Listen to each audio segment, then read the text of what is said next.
estamos viendo una disminución importante del porcentaje de personas de más de 15 años que fueron víctimas de un delito. Entonces recordemos que ese delito puede ser el hurto a personas, el hurto a viviendas, el hurto a ganado, el hurto a vehículos, las riñas y las extorsiones.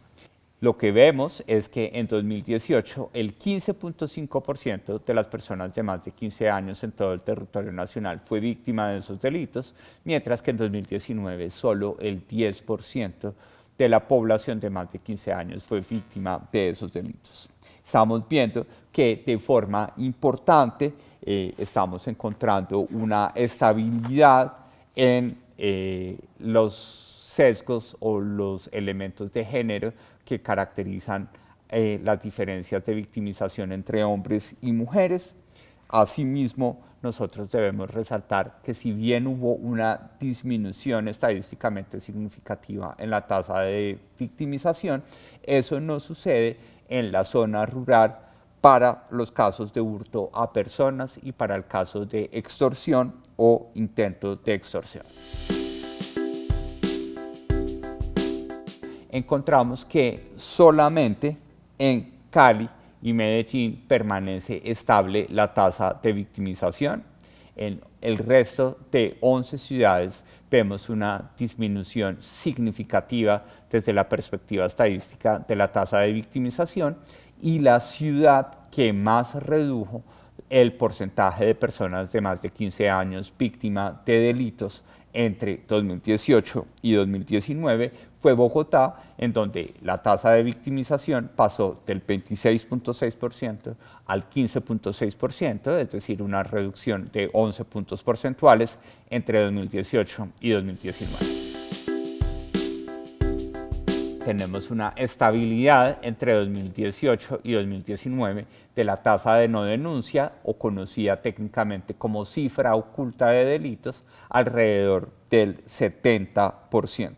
Sin embargo, en esa estabilidad en casi todos los delitos frente a la cifra oculta o cifra de no denuncia, quisiéramos resaltar que de forma particular en la tasa de denuncia o de acudir a las autoridades en el caso de extorsión o intento de extorsión, hay una mejora importante en el interés de los ciudadanos de reportar ante las autoridades el haber sido víctimas de extorsión o de intentos de extorsión. Si bien la tasa de victimización está concentrada en 2019 porque es un año de referencia de elementos objetivos, es decir, de crímenes o delitos que se cometieron y que las personas nos reportan y los caracterizan integralmente, en la variable de percepción de inseguridad, la encuesta de convivencia y seguridad ciudadana que se desarrolló entre agosto y octubre de 2020 pregunta por la percepción subjetiva de inseguridad en 4 grados a los ciudadanos o a los habitantes de más de 15 años en el momento en el que se está haciendo el cuestionario. Eso significa que estamos teniendo como año de referencia a 2020, en donde hay unos matices en donde la pandemia hace o juega un rol muy importante en la caracterización de esta percepción de inseguridad. En primer lugar, entre 2019 y 2020 vemos una reducción de la participación de personas de más de 15 años que se perciben inseguras en las zonas urbanas, pasando del 49.3% al 42.6% de percepción de inseguridad urbana en 2020. Una diferencia estadísticamente significativa, tipificada, como las cifras lo reportan, como una reducción. En el caso de la percepción de inseguridad en la zona rural del país, vemos una estabilidad estadística que se evidencia a partir de un ligero incremento de la percepción de inseguridad entre 2019 y 2020 de la población de más de 15 años. ¿Esto qué significa? Que mientras que en 2019 el 24.4% de las personas que tenían más de 15 años que habitaban en la zona rural del país se percibían que sus entornos de interacción social eran inseguros. En el caso de 2020 vemos un incremento al 26.3% de las personas de más de 15 años en la zona rural percibiéndose inseguras. Eso significa que la afectación de la pandemia concentrada en las principales ciudades del país y en la zona urbana del país y manifestada en este caso por la menor exposición de los habitantes a sitios públicos como vías principales, como puentes peatonales, como calles comerciales, pues rápidamente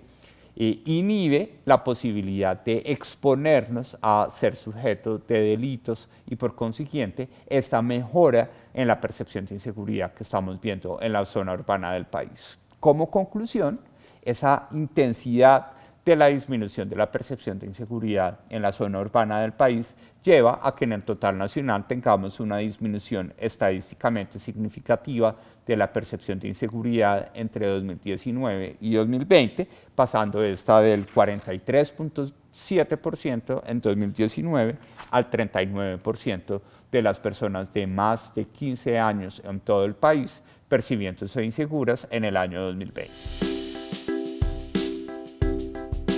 Bueno, cuando nosotros queremos entrar a caracterizar qué pasó con la percepción de inseguridad entre 2019 y 2020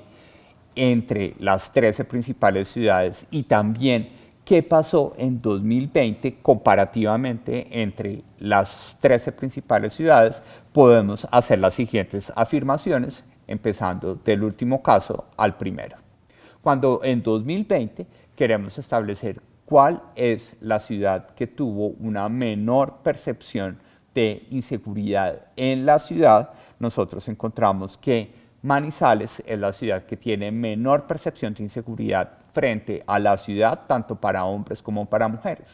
Sin embargo, cuando queremos indagar por la ciudad en donde se manifestó una menor percepción de inseguridad en el barrio, tenemos que resaltar que Pereira es la ciudad con menor percepción de inseguridad en el barrio por parte de sus ciudadanos. Finalmente, a la hora de establecer en qué ciudad encontramos una mayor percepción de inseguridad en el barrio o en la ciudad, encontramos que Cúcuta se destaca como la ciudad más importante en materia de percepción de inseguridad dentro de las 13 principales ciudades del país, tanto para hombres como para mujeres, en el año 2020. Finalmente, cuando queremos comparar entre 2019 y 2020, pues encontramos que Bogotá, Barranquilla y Cartagena fueron las 3 ciudades en donde se evidenció una mayor disminución de la percepción de inseguridad, es decir, que entre 2019 y 2020 más ciudadanos se sintieron seguros, en donde hay que destacar que Bogotá, Barranquilla y Cartagena pues, se caracterizaron por unas medidas muy estrictas en términos de confinamiento y por unos aspectos epidemiológicos que llevaron a una cultura del cuidado y de menor exposición a esos sitios públicos en donde suceden delitos o suceden otro tipo de fenómenos de victimización como las riñas, los hurtos a vehículos y los hurtos a personas. Vemos que las 3 ciudades en donde más incrementó la percepción de inseguridad entre 2019 y 2020 son Cúcuta, Villavicencio y Pasto. Y finalmente encontramos que para algunas ciudades, en este caso una sola, Bucaramanga, tenemos una estabilidad alrededor del 50% de la población de más de 15 años percibiendo que la ciudad de Bucaramanga es insegura. El módulo de victimización permite desagregar